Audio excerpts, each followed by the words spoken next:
These long dog days of summer, I mean, we just made it through a heat wave. Mama was parched through this heat wave.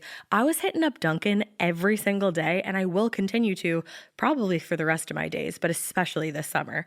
Dunkin' is helping everyone stay cool this summer with its lineup of refreshers.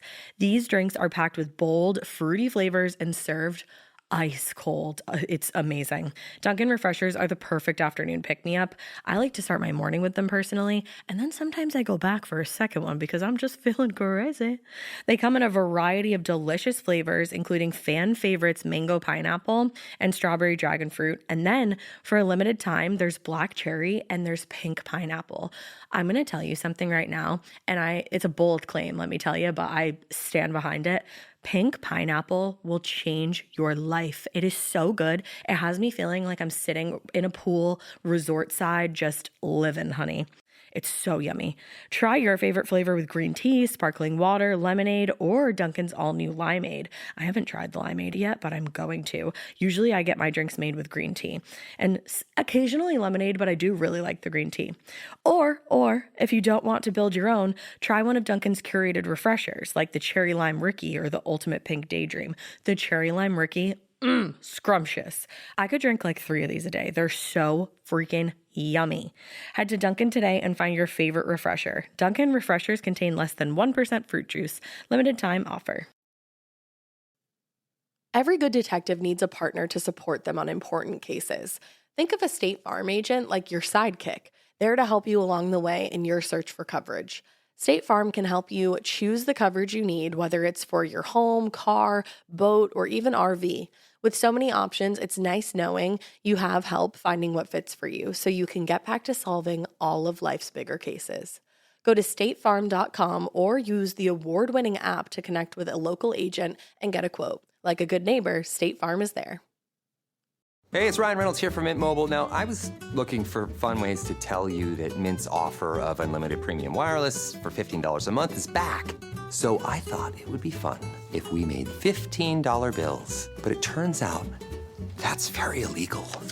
So there goes my big idea for the commercial. Give it a try at mintmobile.com/switch. Upfront payment of $45 for 3 months, $90 for 6 months, or $180 for 12-month plan required. $15 per month equivalent. Taxes and fees extra. Initial plan term only. Greater than 50 gigabytes may slow when network is busy. See terms. Hey, weirdos. I'm Ash. And I'm Alaina. And this is Morbid.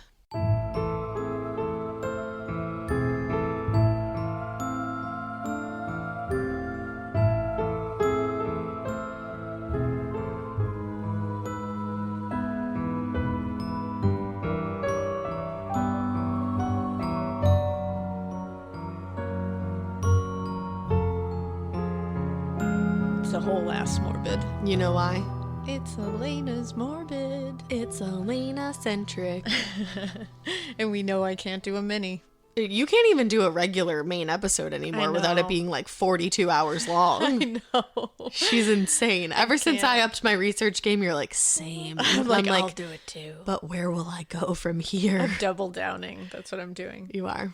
Or doubling down, either way. So I was like, that sounds not right. I'm here for either way. I'm here for it. Yeah, words, they're hard. Well, this one, I got the bare bones of it together and like the outline. It was like 5 pages. Which is like normally what my full case is. Well, and I was like, 5 pages, this is gonna be like nothing. Like, I was actually like, oh shit, maybe I shouldn't even do this game. I hit 5 pages and I'm like, we got an hour. You're there like, it is. Good. No, I was like really upset about it. I was like, come on, there's got to be more. And then I found the court documents. We and love I was like, a good court document. Here we are. And I got so much more information. I was so excited. And now it's 10.5 pages. So everybody settle in because it's going to be a long one. I need to ask, how many pages was the Scream murder for you? Do you remember? That was like 11.5, I think. Okay, so we should prepare for like So an you hour should and prepare. 45 minutes, I would say. It kind of depends on like discussions, I think, too. That like How often I interrupt you. how often you interrupt me, exactly.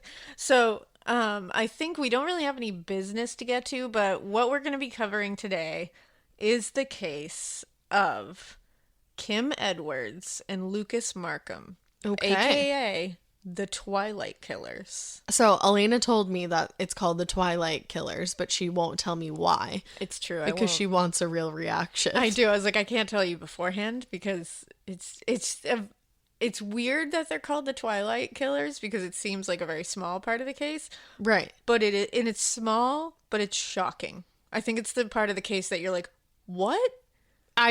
For me, I'm just like, do they think that they're vampires? It's like a Jeremy Stanky where he thought he was a werewolf. That would make it easy. But, Okay. you know, it's funny because when I was reading, so they are both 14-year-olds and they are in a relationship together. Mm-hmm. Or they were. And, a 14-year-old relationship. Yeah. But it was a real intense one.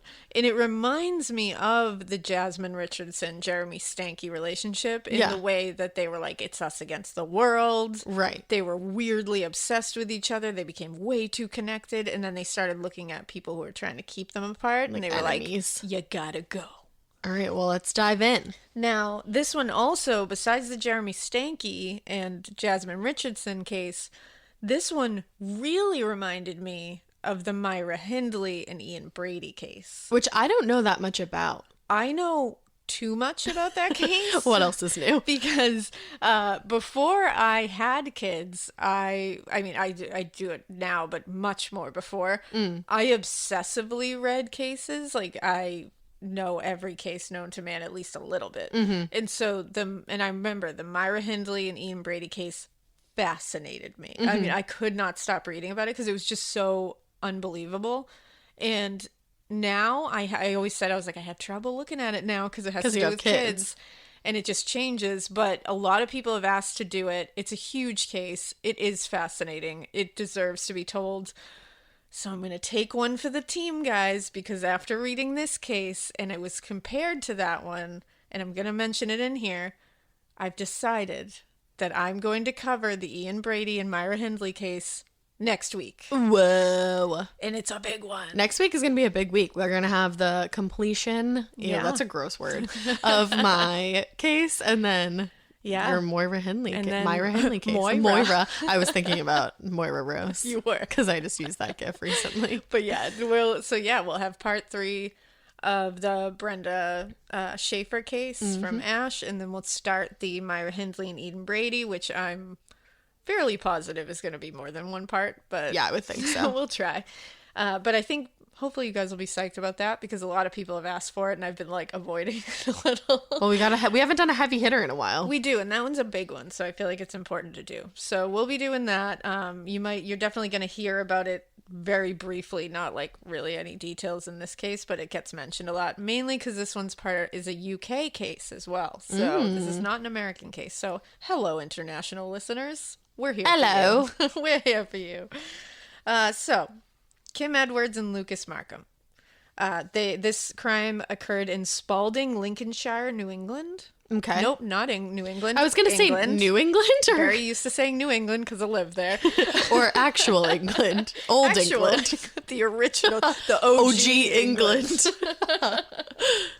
Oh, we're off to a good start, guys. Good. So, Spalding, Lincolnshire. Not sure if it's Lincolnshire or Lincolnshire, but you guys will tell me, and you'll do it nicely. I was going to say, yeah, okay. I'm sure. So the victim in this case is 49-year-old Elizabeth Edwards. She was a single mother of 2 daughters, 14-year-old Kim Edwards and 13-year-old Katie Edwards. Big spoiler alert already. Yeah. So, yeah, exactly. It's like just throwing it in there. That the murderer, her daughter, Kim is her child. So on April 14th, 2016, Elizabeth was absent from work. Okay. And she wasn't just absent, she hadn't called in. She worked as a lunch lady. No show. Yeah, and she worked as a lunch lady. They call it a dinner lady in all the things I read about this and heard about this. It's very, very English of them, and I like it. Maybe it's like, is it like dinner's lunch and then like supper is our dinner? Probably. I don't know. Honestly, it's us who says everything weird, so like... Yeah, we're uncultured swines in America. You guys have it right. we just like mess it all up. Yeah. So that she was a dinner lady at the local primary school. Mm-hmm. She loved working there. She was always on time. She was early. She never would not show up and not call. Right. So immediately, all of a sudden, ding, ding, ding, the radars are going on. Mm-hmm. Now, Kim and Katie were also absent from school that day. Which is weird. And nobody had called to say that they were going to be absent. So people were like, why are all three of them not here? Yeah, that's cause for concern. Now, Elizabeth, the mother, did have a partner, Graham Greene.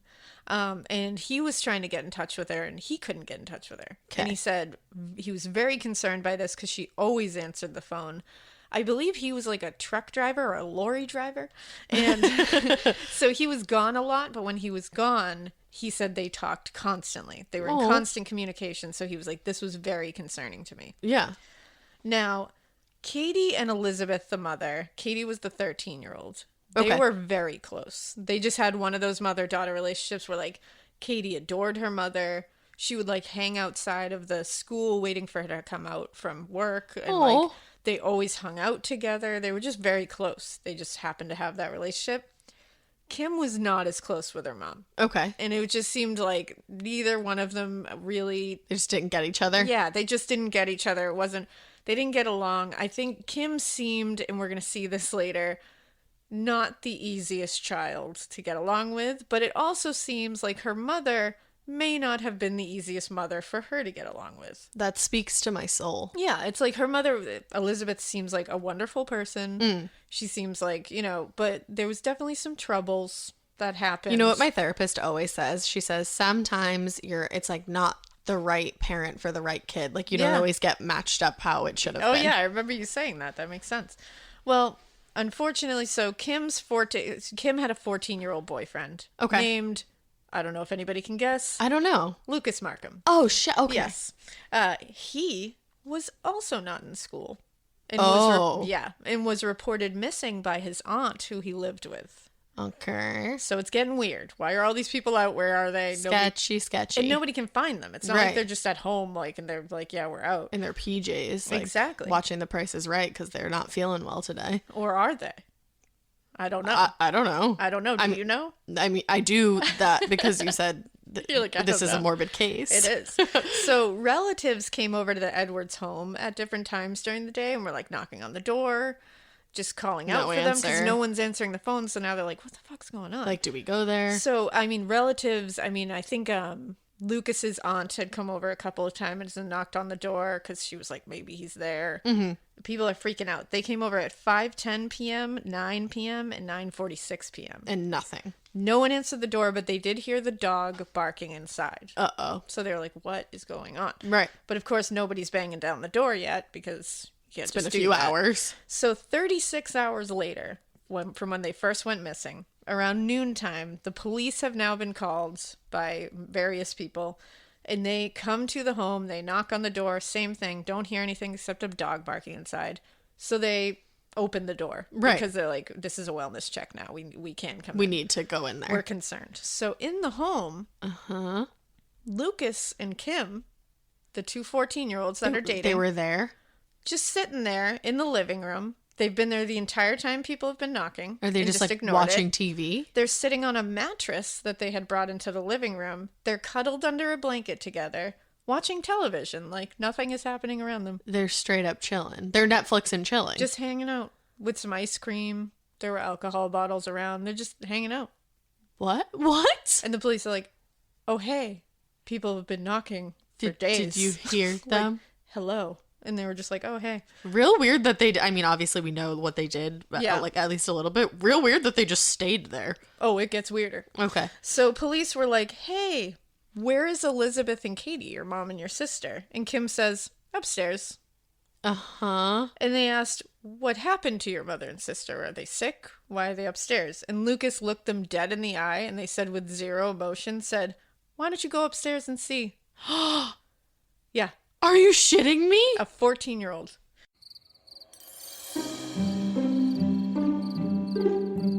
Hi, Ryan Reynolds here for Mint Mobile. Are you looking for a beach read this summer? May I suggest your big wireless bill? It's got suspense, mystery, a slightly flat emotional arc, and a shocking twist where you realize you've been overpaying the entire time. Fortunately, though, Mint's story is better. Every plan, $15 a month. Even unlimited. That's it. Happy ending. Zero tears. Give it a try at mintmobile.com/save. Upfront payment of $45 for 3 months, $90 for 6 months, or $180 for 12-month plan required. $15 per month equivalent. Taxes and fees extra. Initial plan term only. Greater than 50 gigabytes may slow when network is busy. See terms. And what did they see? They went upstairs and they found a bloodbath upstairs. And they just looked at the police and said, why don't you go upstairs and see? What a bunch of shits. Elizabeth and Katie were both dead in their beds where they were sleeping. Yeah. They were killed while they were sleeping. Blood was on the ceilings, the walls, on the victims, on their beds. Both had been slashed at the throat, and both had been there for almost 2 days. And they're just downstairs eating ice cream, watching TV. Gets better. So the murder weapon, an 8-inch butcher knife, was still in Katie's room, just left there after they had done it, and not cleaned or anything, just like thrown on a table after they had murdered her. They immediately were arrested. Obviously. Yep. And Lucas said, "Fuck life" to the cops as he was detained. They're like, I bet you feel that way now that we're detaining you. They were like, fuck your life, bro, because you're going to go away for a long time. Fuck you, right? And as they were leading Kim outside, Graham, the partner, shows up. Oh no, poor Graham. And they're leading her outside. He said he looked her dead in the eye and was like, what the fuck is going on? Like, he just looked at her because he was like in shock. What's happening? She immediately put her head down and wouldn't look him in the eye. And he said he was just devastated. Oh no. He said he was the one who had to identify Elizabeth. Oh God. And he said, quote, "It's something I would never wish on my worst enemy, to identify someone you love." I can't even imagine. Yeah. So obviously, again, they were arrested immediately, and it was determined that they had never left the home after the murders 36 hours prior. They had been in there the entire time with Kim's dead mother and dead little sister, just right upstairs. Right. The bathroom was upstairs. So they had to go upstairs where the dead bodies were to use the bathroom. I don't even like going to my own bathroom, which is like it off of everything in my house when I'm home alone. Yeah. Like it freaks me out. Like what? They were literally walking up there with her mother and her sister lying dead for 2 days, just going to pee and stuff. What? Now, this is very bizarre. Well, and we're going to find out in a little bit exactly what they did during those 36 hours, and who boy. I don't know if, But before we do that, let's talk about Elizabeth Edwards. Okay. Elizabeth Edwards was a single mother, like I said, raising Kim and Katie alone. She was well-liked. She sang in the church choir. She was known to help out with the church. She did a lot of charity work. Oh. She was described as bubbly and always happy, always smiling. So a great person. Some of the documentaries I saw on this, I think there's one that's like Britain's Killer Kids or something like that. Yeah. There's home video that Graham has on his phone or his iPad of her. Stop. And she's like dancing in like different outfits in the kitchen and stuff. And she just seemed like a bubbly, happy mom. People said she did a lot of after-school programs with children because she loved children. Yeah, I mean, she works at an elementary school, and she has 2 children. She focused around children a lot. Like I said, she worked as the lunch lady, and she worked at St. Paul's Community Primary School. Mm-hmm. Katie, the 13-year-old daughter, the second victim, was super popular, super outgoing. People loved her. She was the exact opposite of Kim. Okay. Kim is not that. Okay. So she was... literally, I think they talked to Kim and Lucas's friend or former friend, Adam, who plays another part in this. Oh, he doesn't do anything, but he's part of it. So he was giving an interview, and he was like, "Yeah, like Katie was really popular. Like people really liked Katie. When they found out that she was dead, it was like devastation. It hit everyone hard." So Graham, the Elizabeth's partner, said that he and Elizabeth were planning to get married. Mm-hmm.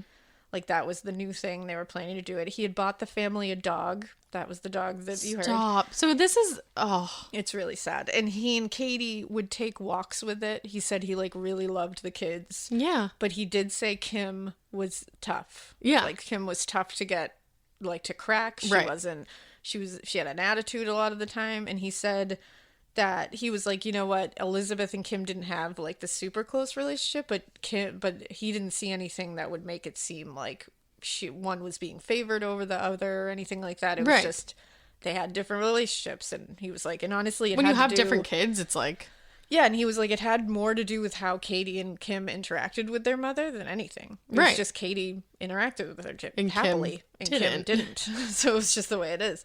Now, he also said, Lucas and Kim have destroyed my life. And the family lived in a kind of tough part of town at the time.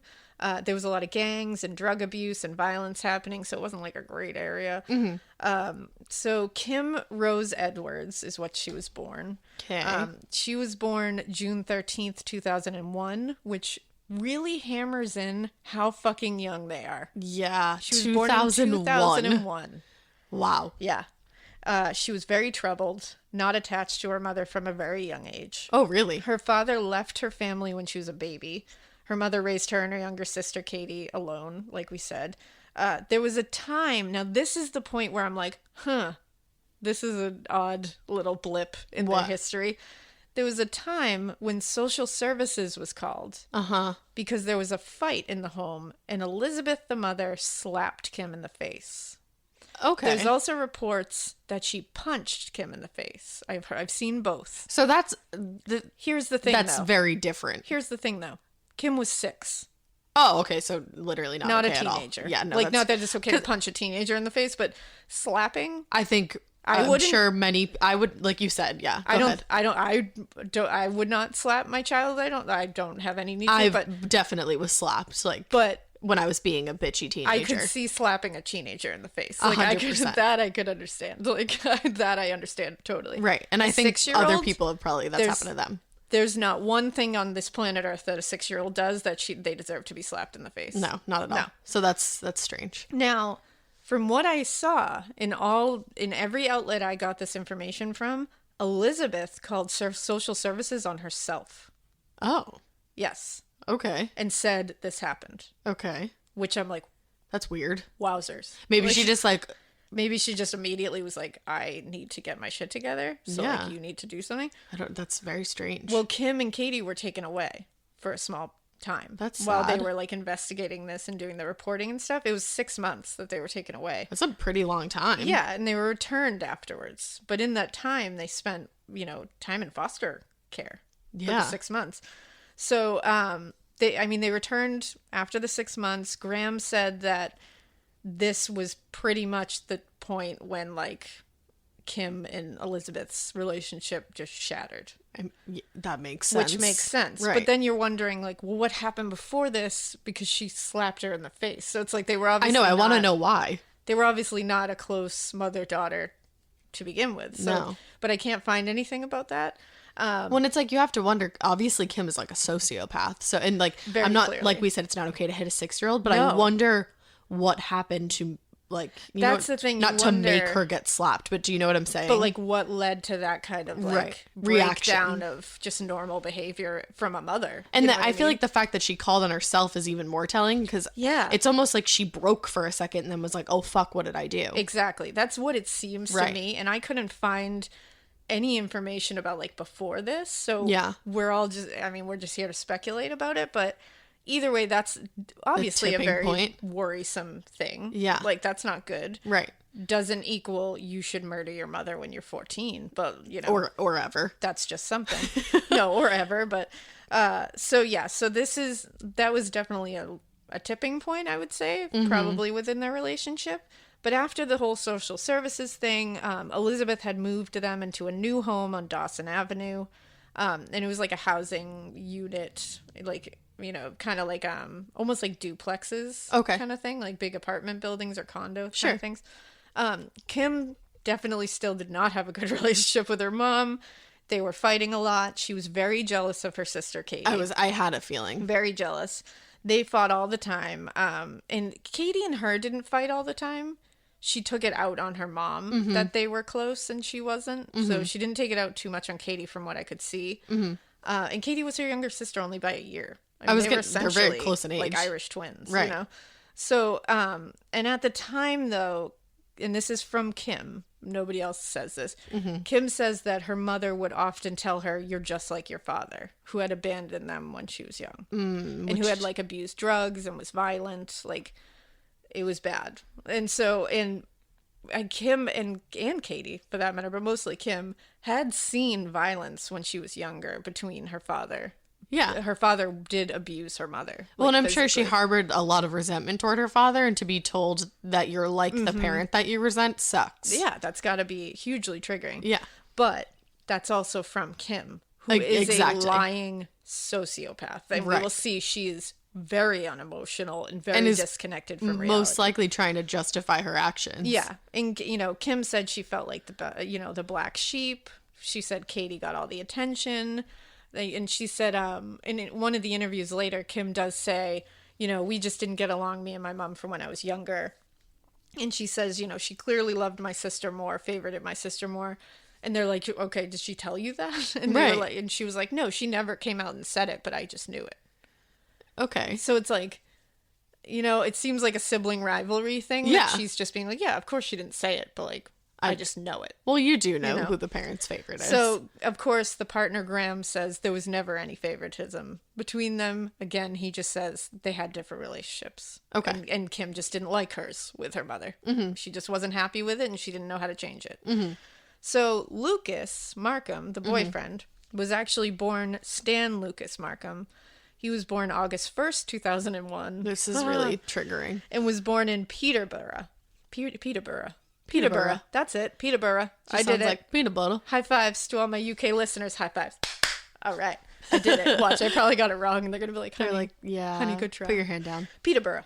So he grew up also in an abusive home. Well, you said he had lived with his aunt, so I wondered what the story was. Yeah. So when he was 4 years old, his mother died of leukemia. Oh, that's horrific. So that's huge. Yep. I mean, my kids are 4. That's a big blow. Like, yeah. you know your mom. You've at that point. Bonded You're a lot. Very connected at that point.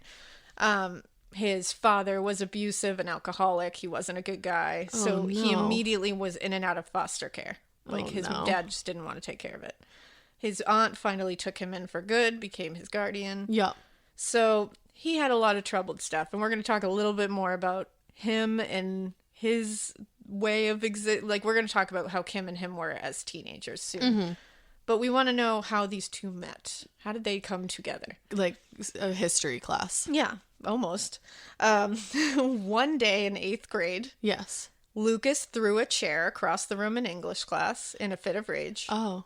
And Kim was in that class, and she was like, that's my man. Oh. Normally I was like, let's not sit near that guy at lunch. Like, no, she was like, fuck me up. That's him.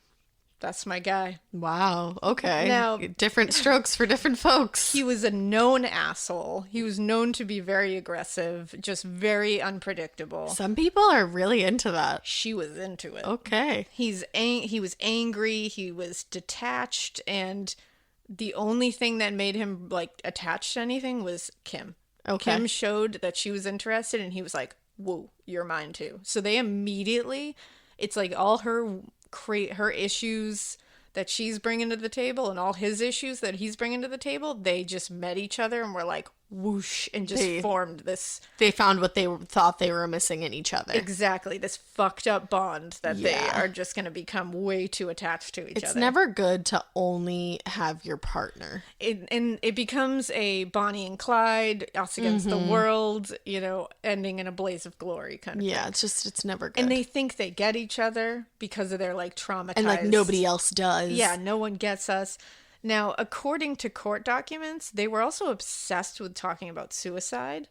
Okay. And it mentions that they did this often with one other girl, but she isn't named in the court documents. Interesting. They had a super, obviously, toxic and very codependent relationship with each other right off the bat. Again, they're only 14. Right. So already having too attached of a relationship is not a good thing at that age, because you're like, okay, calm down. Yeah. But having the kind of toxic, codependent, just like us against the world kind of relationship at 14 just is no good. No. And obviously no one was happy with that around them. They were often later compared to Myra Hindley and Ian Brady. Okay. Because apart, sure, they were, they had some fucked up shit going on. They both came from kind of like crazy upbringings, but it was together that they became lethal. Okay. Like Myra Hindley and Ian Brady. It's just like apart, they were fucked up, and sure, they probably weren't people you wanted to like be in a dark alley with. But when they found each other is when it together, like it was like the explosion or the spark. Everyone I saw said that apart, if they had never got together, they don't think this would have happened. They don't think that the mother would have been murdered. They do not think that the sister would have been murdered. This could have been avoided if they weren't together. Okay. So that's not good. No. Now, Lucas he had a tough go. I mean, right off the bat, and then all the way through. That's sad. He was bullied constantly. Oh, I don't. That's never okay. Yeah, and then she started getting bullied because she was dating him. Okay. So it further cemented their us against the world. No one gets us thing. I just don't understand bullying. No, I don't get it. I'll never get it. I really won't. But friends said that they were creeped out with how attached and close they were. Like they were like, well, when you're 14 too, you're like, oh, like what? Like, calm down. Want to come over for a sleepover and like not hang out with your boyfriend? Yeah, like please. And Lucas was always at the Edwards house, but it wasn't like he was this welcome presence at the Edwards house. Right. Graham said he immediately didn't like Lucas as soon as he met him. Well, you get a vibe. He said he had a super attitude, like way too like full of himself. He was quiet and arrogant and like just shitty to everybody. I'd be like, get out of my house, you 14-year-old fuckface. Well, and Graham also said he wore the same clothes all the time and never washed. That's bothered disgusting. him. So he was like, yeah, you're gross. Please leave. Now, according to court documents, he was also violent and aggressive, like, all the time. Like, I don't know if you could tell by him throwing a chair across the English class. It's a good indicator. He would punch and headbutt walls and doors at home. Like, That's sad. Like, headbutting? Yeah, he had a lot of, like, outbursts. That sounds like something that hasn't been diagnosed. Like, do you know what I mean? But they did do a psychological, assessment of him later. Sure. And he's fine? Yeah. Wow. There were also a ton of physical fights between him and his younger brother. And his poor aunt was like trying to get help for him. And she was like, I have no idea what to do. She would call the police and be like, help me. She just didn't know what to do. That poor woman. He would also self-harm a lot. Kim also was known to self-harm. It seems to me like there's just so much going on. Yeah. I think there was a lot that was happening when they were born. And then I think nurture took over from there. Yeah, this is very sad. This is a nature and nurture case for sure. So Lucas also definitely had an abandonment issue. Like that was clear that because his mother had died when he was 4, his father had abandoned him and he was shoved into foster care. In foster care, you get attached, then you have to go, and then you get attached and you have to go. Exactly. So he already has this crazy control issue. Yeah. And he was known to become most violent and physically and verbally aggressive. If that was like threatened. When he loses any sense of control or when he was criticized at all. And especially if he was criticized by an adult or someone in authority. That stems from all of that. Yeah, it's a total abandonment issue. Right. Now, by summer 2015, Lucas was getting in a ton of trouble at school because, again, he threw a chair across an English class. God only knows what else he was doing in all the other classes. He ended up being put in this, like, special pod for, like, troubled teens. Oh, shit. And it was like they would all just be in this one class.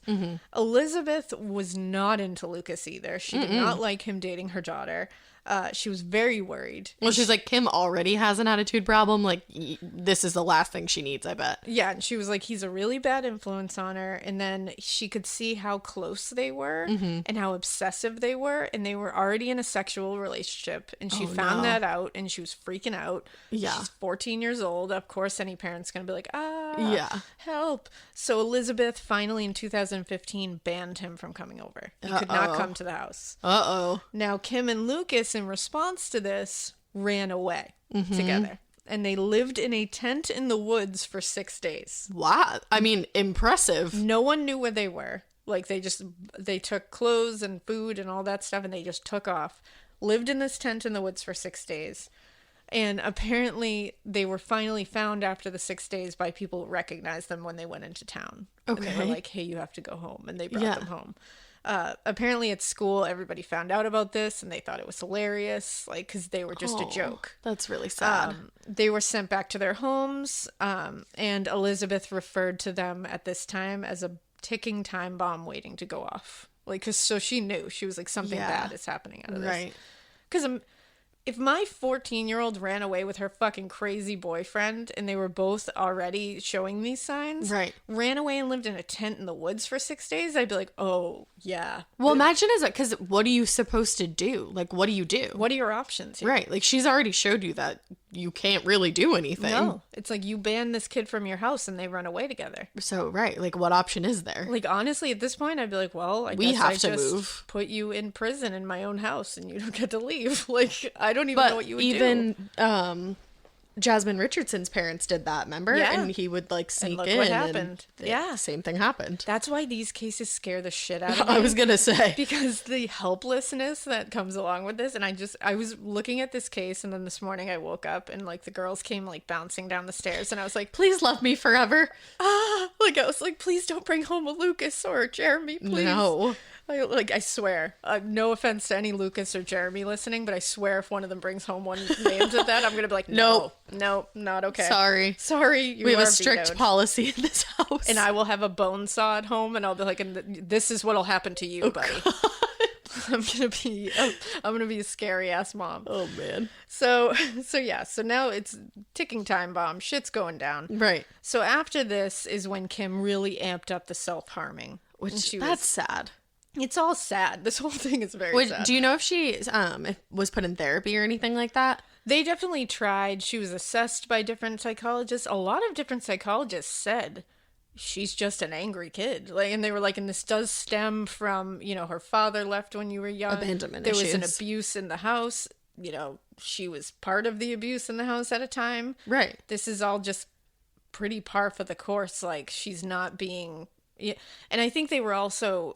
I think part of the problem here was she wasn't... I don't think she was... It's hard to explain, because this is no one's fault. You know what I mean? Right. Like, it's just all a culmination of shit. Yeah. And it's obviously Kim and Lucas's fault. Yes, at the end obviously. Of the day. But I mean, like, creating this is a different thing. But I think she just wasn't... She needed a little more than she was getting. Again... The parent and the child are not always the right fit for each other. Exactly. And I don't think she was just not getting... And I hope nobody thinks I'm saying that in a way where it's like it's the mom's fault or... No. I mean, it is her fault that she killed her mom, but it's not her fault before that. Yeah, it's hard to explain. It's hard to put into words. So at the end of the day, Kim is to blame here. She's a fucking murderer. So is Lucas. Right. Bada boop. But we like to look at how these things form, how, especially when it has to do with a child and a mother. Parent and kid relationships are always interesting to me. Yeah, you have to look at it deeper. And I think what was happening was Kim obviously had all those background things, and she needed something that she wasn't getting psychologically, I think. I think she needed some deeper look at her psyche a little bit. Maybe she didn't even know what she needed. And to be honest, with the way you hear her talk about it later, it might not have helped. Yeah. To be quite honest, because she's very detached, from this whole and from emotions. Sometimes you're just born that way. Sometimes you are just a sociopath, and that's the way it is. But put that on a shirt. Sometimes you're just a sociopath, and that's the way it is. TM. Small rating. Small font. Yeah, So after this, in 2016, Kim did confide in a teacher that she felt close to. She wrote this teacher a letter, and it said, "I have tried to remain strong, but I can't fight anymore. Now I feel that death is the only way." Oh, can you imagine being the poor teacher that gets that? Yes. Well, and this teacher did the right thing. They referred her to a mental health service for youths at the time. She was seen, and she was released. They did not think anything was concerning. Okay. So in March 2016, Lucas was expelled from school, finally. Shit. And was sent to another school, which was an hour and a half away. So Kim and he could not see each other at school during the day anymore. So that was not good. Obviously, she became depressed. He was upset. They could only see each other at night, and they couldn't see each other at Kim's house. So it was becoming, the world is pulling us apart. Right. What do we do? How do we fight against this? We break up. We go our separate ways. The end. Nope. So she did attempt suicide by taking an overdose of pills. Oh, that's sad. People at the school, according to some of the people that were interviewed, kids at the school, were joking about this. Yeah, because kids are fucking horrible. Kids are dicks. I remember, things like this happen. Not completely, the same, but I remember, things like that happening. And kids are just like, oh, that girl's a weirdo. She tried to kill herself. Yeah, and it's yeah, that's fucked up. They don't understand that's not funny. The gravity of what it is. Because your frontal lobe hasn't developed in your shit Especially head. 8th grade, 9th, you're children. And that's when I feel like that's when a lot of people have these problems. It's 8th grade. Because it's a hard age. It is, man. yeah. That's a really hard time to, I'm sure everybody can agree, unless you're one of those magical uniforms that were junior high was the best for me. Yeah. It's a tough time. It is. There's a lot going on because it's puberty's happening. lots of like coming of age things are happening. Right. It's just too much. It's a lot to deal with. Yeah. Obviously that is. And everybody has a different home life. It's like. Yeah. So I feel like a lot of that stuff happens and kids never know how to deal with it. So they're just like make a joke. Crazy. So kids are fucked. Moral of that story. Yeah.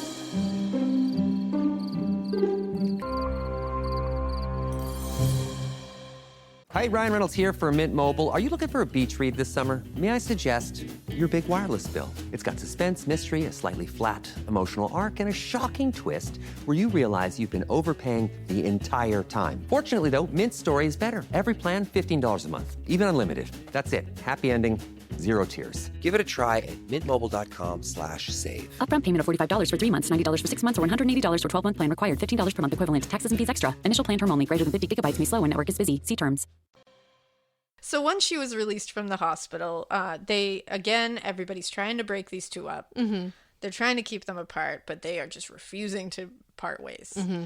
April 3rd, this is interesting. She posted on Facebook April 3rd, and it was like this moody, angsty photo. It's like black and white, and it's her just like looking moodily at the camera with no smile. And edited on Picnic app. Yeah, and she has glasses on. It's in black and white. And her mother, Elizabeth, commented on the photo. Now, I used to fucking hate when my mom would comment on my fucking Facebook things. Wow. Okay. I would get so mad. Hello, I'm 430 years old, so I didn't have to deal with that, and I'm very happy about it. It's the worst. I'm like, whoa. Now, this is April 3rd. This is days before these murders happen, like a couple weeks. What does she comment? So she comments, "Where's your beautiful smile?" Oh. And Kim responds, "It disappeared." And her mother says, "Why, hun?" And she responds, "I don't know." And then she follows it by emojis of a panda, a bear, a unicorn, a cookie, a smiley face with glasses, another smiley face, and then an upside down smiley face. Okay. And I was like, so I'm like all her recent emojis probably, I guess? Well, and her mother says, "I think it's under your bed, LOL." Oh, she's like, "I'm trying to get like, you, and I funny. don't." Well, and then Kim responds with like this cute little picture of like a cartoon dog sleeping in bed.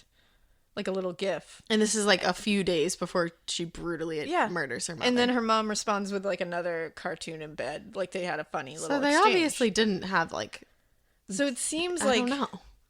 It seems like her mother was trying. And I think it just was it was far gone. So April 9th, she stayed at Lucas's house. Against her mother had told her no. And she stayed there anyway. So she came home the next day and found that her mother had put all her stuff into bags and given it to her younger sister, Katie. That's a weird punishment. And had gotten rid of, like, put other stuff in bags as, like, a punishment. Like, I'm emptying out your room. Okay. So from the court documents directly, it says, Doubtless because of their unhappiness together, the two had previously run away from home. They were found some miles away and then returned to their families. This is talking about the 10th thing. Yep. Over the weekend before the killings, they barricaded themselves in Lucas Markham's room before leaving through a window, returning to Kim Edwards' home in order to collect her contraceptives. When they returned, Lucas Markham was rugby tackled and restrained by his family. And Kim Edwards was returned to her home where she found her mother had moved her belongings from the room she shared with her younger sister. Lucas Markham's room had been cleared out by his family as well. Okay. So I think what had happened here, and again, I'm not saying anybody is right or wrong here, like as in the sense of parenting. We're just assessing the situation. Right in this situation, Lucas's aunt and family were like, we're done. We're done. Like, I'm sure you reach a point where you're like, I don't know what to fucking do with this kid. I don't know what to do. That's like when I wouldn't clean my room and Papa would put all my stuff in trash bags and leave it in my room and be like, oh yeah, clean it up. My dad was always like, I will give you a couple of shots to clean that room. And he always gave, like, I always got a lot of shots. He gave a lot of shots, but he would tell me, you have a day. I will throw all of your stuff in this room into the backyard. Yeah. And you will have to pick it all up. He never threw my stuff in the backyard, but I came home from school one day and all my stuff was in trash bags, and I was livid. But I bet you kept it clean. Oh yeah, I kept it real clean. And he actually did it to my older sister, my mom. And I remember one day, because they were horrible with, they were like keeping their room clean. They were filthy pigs. And my dad literally took everything in her room and threw it out the back window onto the back lawn. And it was like, and he was like, well, I guess you'll keep it clean from there, because my parents were not like screamers or hitters or anything like that. They did shit like that you were like, oh shit. I feel like that's better. I think it's great. You learn more from it. Yeah, because it doesn't hurt anybody. It's just like, it just pisses you off, and it pisses you off, but you still you got to get your stuff back out of the bags. It's a big inconvenience too. Yeah. That's what it is. So you won't do it again. So I think Lucas's aunt and his family were like, let's just empty out his fucking room, because if they're gonna hole up in there and barricade themselves in his room, like, fuck you, man. This isn't my house. This isn't your room. Right. Like, I'm gonna empty it out. Now you can have an empty cell. And I think her mom was doing the same thing. She was like, you know what? There goes all your stuff. If you're not going to listen to me, and you two are just going to continue this shit. Mm-hmm. So it's like, you understand. But I wonder if they talked to each other, like the aunt and the mom. They might have. I wonder. Yeah. They might have. Like, made a plan. Yeah, they might have. Well, this was the moment that they both were like, we're gonna kill Elizabeth and Katie now. Yeah. Why did Katie, and also it's weird to me that they didn't, like, I'm happy they didn't kill the aunt, but like, why is it her family? Because the aunt was not, what they felt was that Elizabeth was more involved with trying to keep them apart than the aunt was. And was Katie just like collateral? Well, we'll find that out. But one of the other things on top of it was that Kim uses my sister is the favorite. Okay. And that's the other thing. So she wants to kill her mom for not giving her the attention she gives Katie, and then Katie's got to go because she's the object of the attention. So in the days leading up to the murder now, they were planning it thoroughly. Mm-hmm. They cannot use this whole, like, we just decided to do it. No, they sat and planned this. Oh, God. They sat in a McDonald's and, ate Happy Meals and talked about it. Stop ruining fast food restaurants for me. They took romantic walks and talked about it. They had it totally planned. So initially, they planned for him to take 4 knives out of his aunt's home. Jesus. Walk to the Edwards home, which is about 3/4 of a mile away. Oh, not far at all. It was going to be in the middle of the night. Kim was going to let him in through a window. He was going to tap 3 times, and that's how she would know. That's cute. And then and what they initially planned was that Lucas was going to kill Elizabeth and Kim was going to kill Katie. Okay. That was their plan. Now, they tried this 2 times, on April 11th and April 12th. But each time, he would come and knock, and Kim had fallen asleep. Now, wow. I'm glad. Everybody, hear this again. They had planned to kill her mother and her sister, and on the nights they had this planned, she fell asleep twice. She fell asleep. Like, so it didn't mean anything. Fall asleep knowing that you were about to kill your mother and your sister with butcher knives in your home with your boyfriend? No. That to me is like disconnected out of reality. Bitch is on a different planet. Like a different wavelength completely. She's not even here with us. Mm-mm. Like, this is so evil. It's like... Well, she was in Kim's world. She wasn't, like, you know what I mean? Well, that's one of the things that is a really, like, strong thread through this, is that Kim is very egotistical and very entitled. Yeah. You can tell. She wants to be in a relationship with Lucas. She wants it how she wants it. She wants to have sex with him and no one tell her anything about it. She wants to do this. She wants her mother to treat her this way. She wants all the attention. She's entitled. Not getting it. And she's pissed about it. Right. And that's what this is about. Because she's 14, so already you're pretty entitled when you're 14. And then obviously there's a lot more that goes into it with her. It's just she's so fucking relaxed on those 2 nights that she just dozes into dreamland. That's bananas. So finally on April 13th, they try for the 3rd and final time. She got a coffee that day. Apparently. So Lucas took 4 knives from his aunt's house, walked that 3/4 of a mile to their house. He had a long time to think about it. Mm-hmm. They've had 3 different tries to reconsider this. He went under, like, in the darkest paths he could go so no one would see him. He hopped a back wall in the back garden, and then he went to the window and he tapped on the window 3 times. Okay. Now, Kim let him in through the window. Yeah. And the way Lucas described it later was, she looks out the window, she sees me there. She waves. I put my thumbs up, and she goes to the bathroom window. She opens the bathroom window, I pass my bag through, and then I go through. And then she opens my bag, I take a knife out and pass her a knife. She holded the knife, but never... She holded the knife. Sure did. She holded that knife. So she holded the knife, but never used the knife. Then I went into her mom's room and stabbed her in the neck while she was asleep on her side and then smothered her face with a pillow. Oh, God. And he says this like he is telling you a grocery list. He's like, and then I went down the potato aisle and I got potatoes because, there's He's like, a potato aisle. Obviously, a potato aisle. And then domesticity. He's like, yeah, I just, and then I went and they didn't have my favorite chips. So I went and got different chips. It's literally Then that I decided I needed chill. some ginger ale. And he's like, so she was asleep on her side and I smothered her face with a pillow.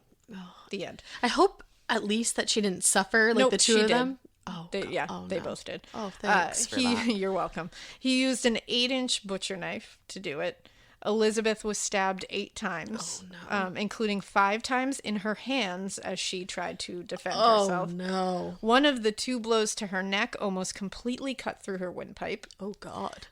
They intentionally cut the throats to stop them from crying out, they later said. They had planned that. That is dark. Yeah, they both said, well, the voice box is there, so we figured we would cut that off right away so they couldn't cry.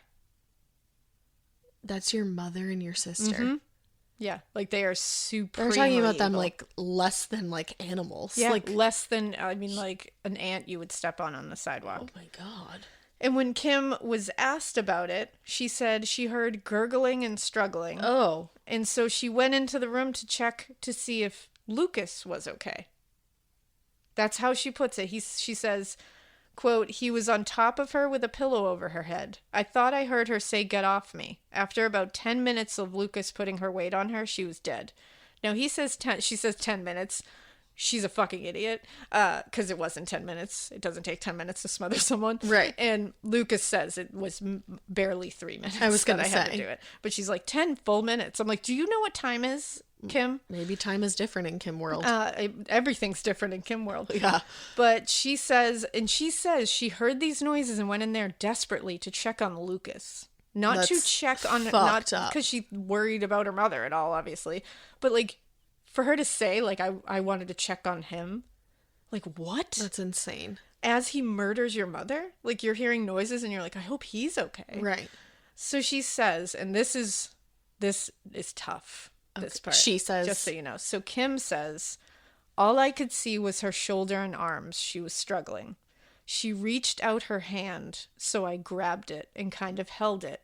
As I realized it was her hand, I instantly pulled my hand back. Oh my God. So she meant to grab Lucas's hand, but her poor mother, as she was dying, reached out to her to hold her hand, and she grabbed it unknowingly. When she realized she grabbed it, she pulled away in disgust. So her mother is dying and being murdered brutally by this little fucking asshole, and she pulls her hand away and is like, oh, I thought that was Lucas's. What? Like, what happened in your fucking brain? Like, what happened to your brain? There is just nothing there. That is like darker than dark. And they say later, I mean, they've come to the conclusion where they're like, they don't think she can be rehabilitated. She's far gone. This is not one of those things where it's like when you maybe she'll learn the error of her ways, like how they let Jasmine Richardson out. I don't think they should have even done that. No, they absolutely shouldn't have. That made me that part really hurt my heart. But Lucas checked her pulse and confirmed she was dead. Mm-hmm. So next. In their minds. Oh, and then Katie. Now, originally, like I said, she was supposed to kill Katie. Right. But she said she couldn't do it. She couldn't mentally get herself to do it. So Lucas was like, well, I'll do it. Okay. He says, I went into Katie's room, which is the same as Kim's. I thought I stabbed her, but I'm not 100% sure if it was like her or the mattress. Oh, my God. And then I smothered her face with a pillow, too. Then Kim asked him, did she struggle? And he said, no. And he said, is she dead? And he said, yes. And then he said, then she sort of said, take off your clothes because they're covered in blood. So I did. And then we ran a bath and had a bath together because we were both kind of dirty because she helped take the blood off my face and shirt. So they had a bath like basically across the hall from her dead mother and sister. Mm-hmm. Just had a nice romantic bath together. Okay. Yeah. They actually had a blood bath. They literally had a blood bath. That's fucked. He also said he was kind of bummed because he said he was planning to wear that shirt again.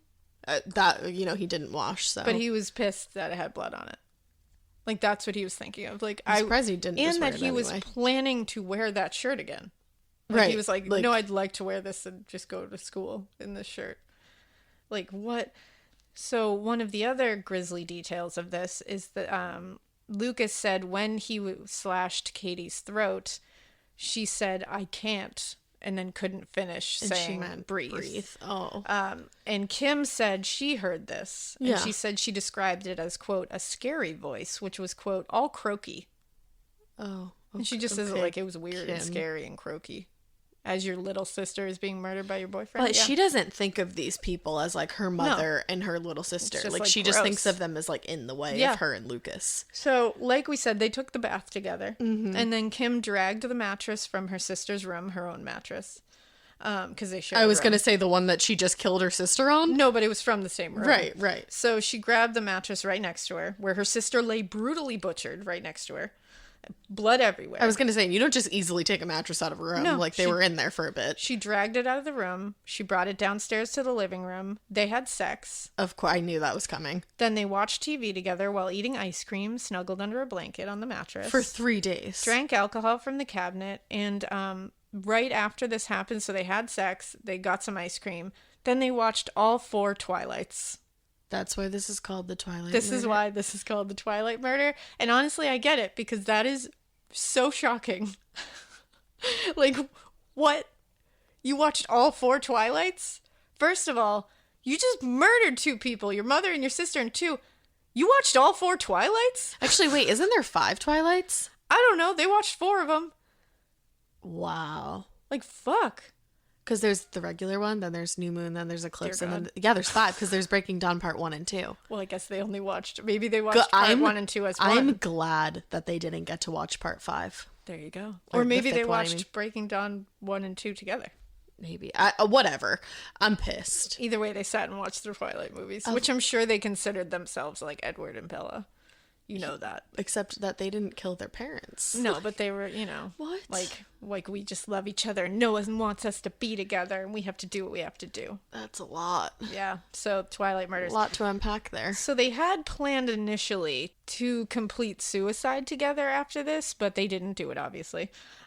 They wrote a suicide note entitled "Fuck You World," and it said, "Fuck you, world." How angsty. And it also said, "I want to be cremated, and I want mine and Lucas's ashes scattered at a special place. We don't give a think." Oh, you caught me. I'm so sorry. I'm so sorry. I just got so mad. I'm sorry. It says, "I want to be cremated, and I want mine and Lucas's ashes scattered at our special place. We don't give a fuck anymore." Okay. Can I go now? Yeah, you You think that we're going to just scatter your ashes in a special fucking place? Yeah, because you know what? Ted Bundy's ashes were scattered where he put his victims. What? You didn't know that? No. I thought I said that in the episode. I don't think so. I'm pretty sure I did. I mean, it was a long time ago, and we all know how my memory works. As his final fuck you to his victims, where he used to put all, like, his little garden of, like, skulls that he would come up there and, like, Who put did makeup that? and shit. They have to. The law. I'd lie. I'd break the law for that. He was scattered up there. She's a mostly law-abiding citizen, but she'd break the law for that. She says about herself. Well, and don't worry, because they weren't actually planning on killing themselves. Obviously not. They did that as a, I think that was like theatrics. Their contingency plan, basically. Yeah. So, like I said, when police showed up, they're sitting together under a blanket on that mattress, eating ice cream, super and they nonchalant. Said, "Why don't you go upstairs and see?" That's the scariest part to me of this whole thing. Oh yeah, it's terrifying. So let's hammer in what they had done and what they were sitting with in the house for 36 hours. So the pathologist. Okay. The pathologist said that Elizabeth, again, was stabbed 8 times. 5 in the hands when she tried to fight him off. There was 1 located to her right shoulder, 2 to her neck. The stab wounds to the neck had resulted in severing her internal jugular veins. 1 had almost completely severed her windpipe. And the cause of death was stab wounds to the neck. And the injuries were not instantly fatal. Oh, no. There was evidence that she survived for at least a short time as they were being inflicted and a little bit after. Oh my God. The degree of force used was, they said, pretty moderate because the tracks of the wounds had not passed through any bone tissue. Okay. So to the body of 13-year-old Katie, he said there were 2 stab wounds to the neck, One had entered the left side, resulting in a small defect within the right vertical artery. This caused a moderate amount of bleeding, but not enough volume of bleeding to have really like messed with her cerebral blood flow to really be like the absolute cause of death. Her body was found with a pillow over her face, and they examined her lungs, and they said that she had probably died from a hemorrhage from a stab wound to the neck and also smothering. Oh my God. There was an injury to one of her vertebrae, which suggests that there was severe force with the stab to go all the way through to her vertebrae. Right. Initially, Lucas would not speak to the police when he was arrested. He was like, nope, not saying a thing. But Kim was just like, sit down and let me tell you what happened from the beginning. Because she probably thought that she was like cool. Well, she just didn't care. Right. It wasn't even I'm cool. It's like, I literally just don't care. That's so insane. Here's the story. That's insane. They said she had zero remorse, like none. And when they even asked her, she was like, no, I don't care. I always am like, imagine being the investigator that had to talk to her. No. I'd be like, I don't want to be in the same room as you. Can we do this through a double-sided mirror? I don't want to do this. Well, because they were both 14, the media couldn't name them initially when they were arrested, because of age. It was 7 months until the trial happened. The town was freaking out. There were rumors starting about who the hell it could have been. Obviously, people were already being like, it was probably her daughter and the boyfriend. Right. They were finally named in June 2017 when the reporting restriction was lifted. This is when people start remembering all these red flags that they're like, Duh. So people said Lucas was obsessed with this case that had happened 10 months earlier than the murders of Elizabeth and Katie. And it had happened very close by. And it was a 42-year-old man, Warren Free, who was their friend Adam's father. Oh. And he had been attacked by local teens and killed. Jesus. At his home. What's up with the teenagers in this place? Yes. It was 3 a.m. and some teens were destroying his fence. So he came out holding a metal pipe and just was like, what the scare fuck, them stop. off. They attacked him and beat him with the pipe, killing him on his front porch. Jesus. These kids got away with it. How? They just couldn't be identified? Yeah. Was that really loud? It was really Sorry. Ow. My bad. Yeah, I don't... Sorry if I just bursted your car speakers. Yeah, I don't know how they got away with it, but they just couldn't be identified, I guess. Well, they went to trial. I don't know how they got off somehow, but Lucas was very intrigued by this. Yeah. And Adam said Lucas was initially trying to be like supportive of him and be like, oh, I'm really sorry that your dad got murdered on your porch. But he was more concerned, it seemed, with how they got away with it and what had actually happened, like the grisly details he wanted. He was already probably thinking about killing Elizabeth. He was already in that like weird place. So when police asked, how'd you come up with this plan, to Lucas and Kim, Kim told police, we just went on general knowledge, really, because the voice box, the stabbing in the throat and the bath because of the dog so she wouldn't smell the blood. What? Like, you left the room a bloody fucking mess. What do you mean you took a bath because the dog would smell the blood? That doesn't even make any sense. You left 2 fucking rooms full of blood, you dumbass. Right. What? And she said, also, Lucas doesn't like the smell of blood. How do you know? What? How do you know that? Like, what? How have you smelled that much blood that you know you don't like the smell? Like, I don't think anybody wants to smell blood, really. I'm sure some people do, but, like, I don't think that's something many of us think about. No. But, like, you've had enough around you that you've just sniffed it enough that you're like... I don't even actually, like, think of... Like, I have an opinion about much that. Of a... Like, I don't think I've been around enough blood to know what it smells like. It definitely does. I don't know. It's not like I don't want to smell blood, but, like, to have an opinion about it, to the fact that, like...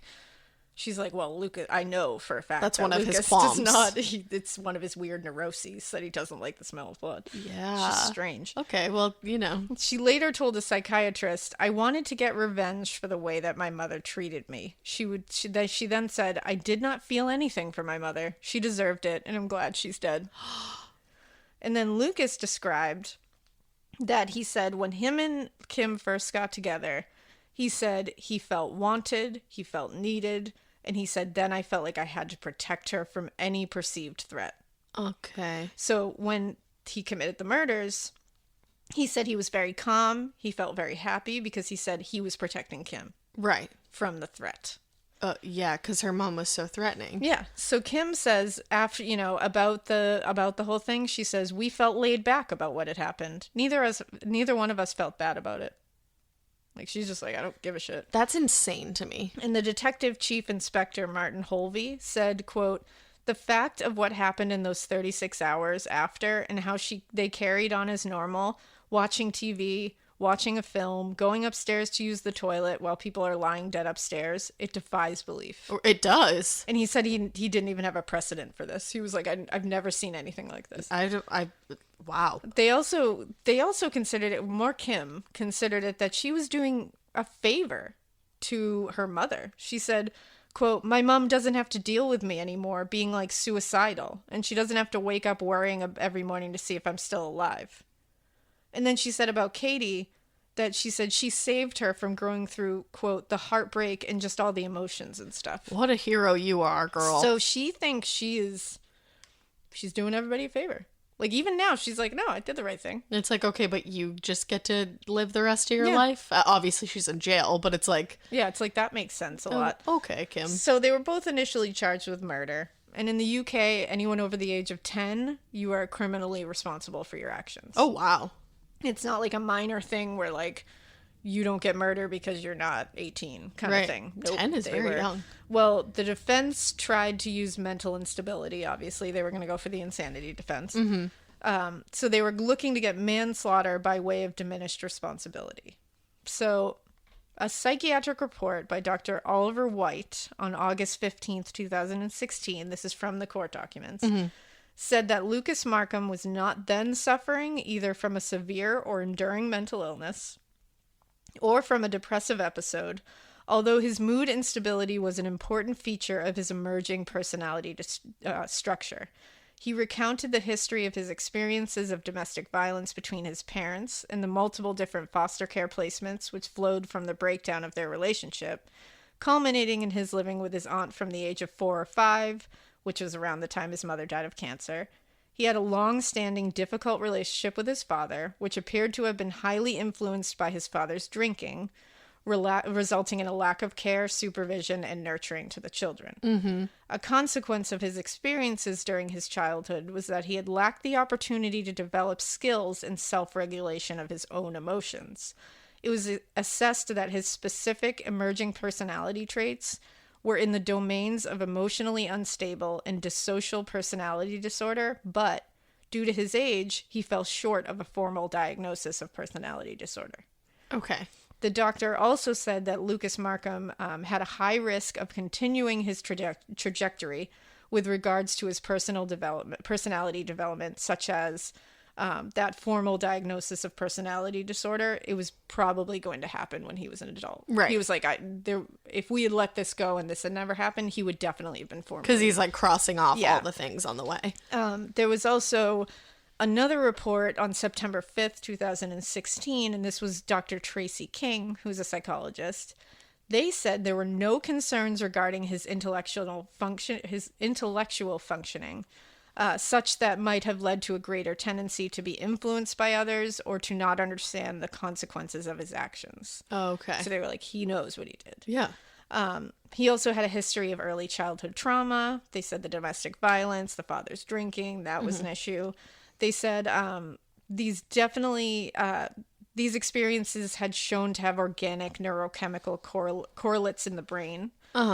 These could be, there could be a gross alteration in the amygdala, the emotional center in your brain. Oh, okay. These would be evident in adulthood and would lead to emotional regulation difficulties. Like, they're saying he just does not know how to regulate his emotions. His exposure to domestic violence and the fear that this would instill in a young child activated his primitive brain on a consistent fight or flight pathway. So they were like, because he was exposed to this violence and fear when he was younger of people he was supposed to trust around him, it immediately activated that fight or flight. Yeah. And he was just constantly in a state of fight or flight. Right. Which brings you into this. And he leaned a lot more towards fight. Exactly. Because it's like kind of had to from a young age, I guess. He just kind of like is always in this state of like, somebody's going to hurt me, so I'm going to hurt people first kind of thing. And it says for him, this meant that minor threats and challenges could feel like a real threat to his existence. Mm-hmm. Like he took everything as primitive, like, I got to protect myself. Mm-hmm. And they said, so he's going to act disproportionately to these things. Right. Obviously. That's really interesting. That I liked that you went into that. And they said he's also, when threatened, he's also very likely to experience a much higher degree of dissociative symptoms than would be normal. Huh. So he will like just disassociate from like he's doing here. He's just telling it like, yeah, this is what I did. That's really interesting. interesting. He just disassociates from it completely. Right. Yeah. So in the end, even though they found all these things where they're saying, you know, the fight or flight response is constantly activated and, you know, when he's an adult, he's probably going to be diagnosed with a personality disorder. They said right now, he does not have an insanity defense. He is not insane. Right. He knows what he did. He's very aware. He's intellectually functioning. Well, and even if you do have a personality disorder, that doesn't technically mean you're insane, right? Because it's technically not, you know, it doesn't... Certain ones I'm sure can go with it, but what they're talking about doesn't seem to go with. And typically insanity is just a break in your sanity. Yeah, or like, you know, just some mental disorder that makes it so you can't understand the consequences of your actions. Right. And they said he definitely does. So in the end, they found that he was not going to get that defense. They had to give it up. I think it was like the day before his trial was set. They were like, yeah, you can't use that defense now. Oh, shit. Imagine having, imagine having to scramble to, what are we going to say now? Exactly. So he was first going to plead guilty to manslaughter, but now they had to change it to pleading guilty to murder because he couldn't get manslaughter now. Now, Kim was also going to use that insanity defense, and she was going to plead guilty to manslaughter. Did it work for her? No. Wow. And the fact that she's not technically insane is terrifying. No, well, because she understands the consequences. It's so crazy. Like, I fully believe she understands. Oh, I do too. I'm just saying, like, so she shouldn't get it. Because you don't want to give it to people who just seem insane. You want to give it to somebody who literally is like, I don't understand what I did, right? Like, wait, what? It's like a blackout almost. But she's like, it's just, I don't want to give it to her. I'm just saying it's so crazy. It is. That she did all of this and was like, yep, I did that. Yeah, it's insane. It truly is. Yeah, exactly. But it's not. So Lucas forfeited his trial when he did his guilty plea. So he was just guilty. Now it's on to Kim. So Kim went to trial in October at Nottingham Crown Court, and she pled not guilty to murder, and she claimed mental illness. Now, she said that it was the mixture of her mental health and Lucas being controlling and controlling her every move that made her turning on each other right away. Exactly. So now... Turning on him. Because he didn't turn on her at all. And in fact, it was released that she was very detached from Lucas almost immediately. Well, because she probably has no actual attachment skill. He did what she needed him to do. And now she's done. Because she's only again, it's Kim's world. Yeah. She used him for what she needed him for. And he's gone now, out of sight, out of mind. Yeah. And now he can deal with whatever he needs to deal with. Wow. And it's like they were literally obsessed with each other to the point of murder. But after he did it, she was just unconcerned. She said, you know, whatever he gets, he gets. I don't care. That's insane. Like, did not care. Not. And all of a sudden, she's sitting there saying he was controlling and shit. It's like, what? Yeah. And she not said controlling enough for, on. like, you wanted to, like, run away with him and start your life together, but okay. Yeah. She had no emotional response to his sentencing at all. She didn't care. So she was assessed, and a consultant forensic psychiatrist named Philip Joseph was the one to get some crazy shit out of her. Ooh. So she said, I don't miss my mom, and I'm glad she's dead, even though I'm in a sticky situation now. Oh, it's just a sticky situation. Yeah. She also said she deserved it. I'm glad she's dead. We felt laid back about what we had done. Neither one of us felt bad about it. And she said, just the fact that it happened so quickly, that gave me peace of mind. Because, you know, it wasn't like torture or anything. Okay. Yeah, so that's good. At least it wasn't torture. In your mind. Yeah. She also said about her sister, she said she felt a bit sad about that. A bit. Yeah, a bit. So his conclusion in his report, which was September 22nd, 2016. So this girl is wild he said she was not suffering from an abnormality of mental functioning caused by a recognized medical condition. And therefore, she did not have a defense to murder or manslaughter on the grounds of diminished responsibility. He said the family dynamics were explored. She had attachment difficulties with her mother. She explained the circumstances leading up to the killings of her mother and sister, and said, yes, it was jointly planned, and she was not forced to go along with it. She said, he did not force me to do it. I I planned this with him. I wanted to do it. Like, she was very forthcoming about that. Because she just doesn't give a shit. She just doesn't give a shit. And she said her mother was the main problem in her life. And she said she felt excited about the thought of killing her. And she remained glad after the fact that her mother was dead. She felt nothing, not a stitch of remorse. And she said she did kind of feel a little bad about Katie. Right. So she said she missed her a little bit. Yeah. The doctor also said she did not accept, or Dr. Philip Joseph said he did not accept the loss of her belongings in that one situation where, like, everything was moving. Yeah, everything was taken as out the of tipping house. Point. He did not accept that as like a trigger. He was like, no, that happens to normal children, and we just said it happened to us. They get through it. They get mad, they move on. Like, we cannot call this the tipping point, because that shouldn't be a tipping point. And a lot worse happens to people that don't kill their parents. Exactly. He was like, nope. And he was like, she has an adjustment disorder for sure. Yeah. But, like, this is not cause for what she did. And they said,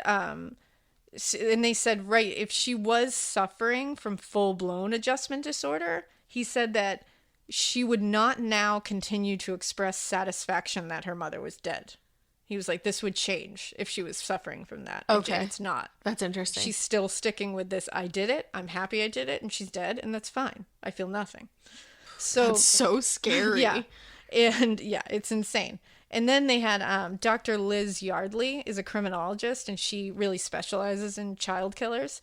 She said the sibling rivalry thing that she was using, that, like, you know, Katie got more attention, all that, that's why I killed my mom. Mm-hmm. She said that's bullshit. That's not a motive. She was like, no, that plenty of people have sibling rivalry and they don't kill people. Yep. And she said it was just Kim's entitlement to do whatever she wanted, whenever she wanted. And it's part of her psychopathy, essentially. She was like, people think it's really in Kim's head, the whole, like, my mom likes my sister better, because friends and family were like, no, she didn't favorite one of them. Well, and just I mean, it's a very small thing, but take that Facebook post. Yeah. It's not like she didn't give a fuck about her. Exactly. She didn't ignore her. And then she was like, and Graham said there was no favoritism. I did not see it. Not that, you know, of course he's going to say something nice, but it's like, well, and even take the fact that they shared a room together. Like, it's not like Katie lived in this, like, beautiful bedroom that Kim didn't have, and Kim slept in the basement. Exactly. It's like, so both doctors were like, no. That is not, no. This is a bullshit motive that she's using to try to look like this, like, oh, poor me. Right. And it's like, the real thing here is that she saw her mother as stopping her and Lucas from being together. She was threatened. And it wasn't that she loved Lucas, because I don't think she has the capacity to love It's anything. Just what she wanted then. She wanted it. She wasn't getting it. And someone was telling her she couldn't have it. And Lucas was the person that was treating her like a princess, and holding her on a pedestal, giving her everything, and she wanted that. So she was like, don't take that away from me. And then they later say, I mean, the police ask Lucas straight up, because again, Kim is claiming, you know, Katie died because she was the cause of my mom not paying attention to me. And what did Lucas say? Lucas says to the police, they were like, why did Katie die? And he was like, well, she would have called the police. And they're like, is that it? And he goes, pretty much. Oh. So that proves that motive of sibling rivalry is bullshit. Right. It has nothing to do with it. Right. They killed Katie because she was a liability. She was just in the house, and they had to get rid of her. But Kim is sitting here trying to turn it into something so she can be seen as a sympathetic character. Right. When in reality, she wanted her mom dead. That was the end of it. She wanted to kill her mom because she stood in her way. Katie just happened to be there. Katie happened to be there. I wish that Katie had been asleep over that night. I know. I really do. And that Elizabeth was too. I know. Seriously. I wish everybody was out of the house. So 2 expert witnesses, those 2 ones were called to talk about Kim's mental state. And they again said, no. They said, yeah, she definitely has some kind of adjustment disorder, and she definitely has a severe attachment disorder. They're like, and that obviously stems She's like not attached to anything. Yeah, and they were like, and this can stem from what happened in childhood. I mean, her father abandoned, she was in foster care, the thing with her mom, it's a lot. Yeah. So they were like, for sure. But they were like, it's not cause to give her the insanity defense. So they also said, quote, she seemed to enjoy the attention that she was receiving from a number of professionals and had suggested in the future writing a book about her life. Well, okay, Kim. This suggested that she had an inappropriate level of self-esteem and self-importance, and also felt a sense of justification in the harm that she caused to her mother and sister, who she felt had wronged her. So this proves too. Yeah. It had nothing to do with that shit. She's in love with herself. She is an entitled piece of shit. She's probably a narcissist. She's for sure a narcissist. Right. So the jury took 2 hours of... Narcissists are scary. Sorry. They are. So the jury took 2 hours of deliberation and agreed that just because she had a shitty childhood does not mean you get diminished responsibility. Mm-hmm. So a unanimous answer of guilty of murder. Good. So they were together in court for their dual sentencing. And the judge is a fucking legend with what he said. Oh, yes. Hand it to me. I love good judges. He said, quote, "You were, in my view, in a hermetically sealed, pathetic world of your own, of deep, deep selfishness and immaturity, where only your feelings and desires matter and no one else's." And then he said, "I sentence you as children, which you are. I sentence based on hope for you and for society rather than an expectation of your failure." Shit. But he's literally like, so you were in this pathetic little world that you made guys for are yourselves. fucking like, gross. You're disgusting. And you're you know how like 14-year-olds obviously like hate I'm being an called adult. children. They're like, and he's like, yeah, you're children. You're fucking children. So they were both sentenced to life in prison with a minimum of 20 years. Good. May 2017, they both appealed, saying that their age should be considered in sentencing. No. And it was reduced to life. Well, they still were life, but they had a minimum now of 17 and a half years. What a reduction. That's not a lot. And this was when their identities were officially made public in 2017.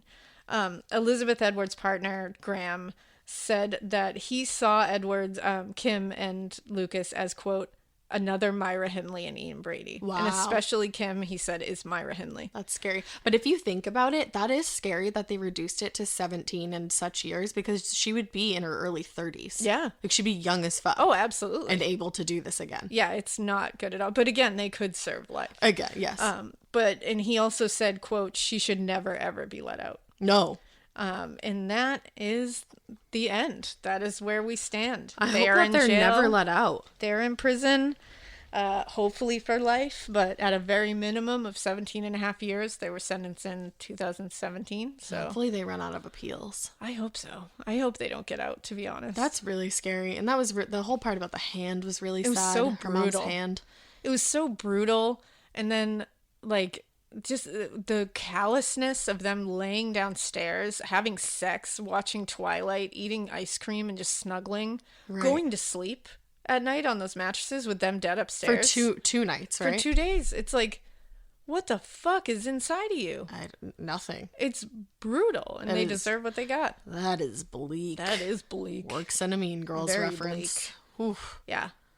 I am shook. If that's so bleak, now I'm really nervous because I don't know a lot about the Ian Brady and Myra Hindley case. Yeah, that's gonna be a doozy. Just letting everybody know that is a boy. Is it gonna be like Toolbox Murders-esque or Toy Box Murder, like where I want you to stop? In a different way. Yeah, I don't like that it has to do with children because we haven't done a lot of children. Yeah, I hate it, but it's a very important case, and right, that's the thing, and it's one that I know a lot of people have been dying to hear, and I get it because before I had kids, I was obsessed with reading about that case. I didn't love that they killed children. Yeah, but it's the psyche. Yeah, it was a little easier to stomach when I didn't have them of my own. But see, I consider your kids like my practice kids, so they're like a portion of my kids. So kid shit just fucks me up no matter what. Yeah, it's when you can relate a child you love to it that you're like, oh, yeah, okay.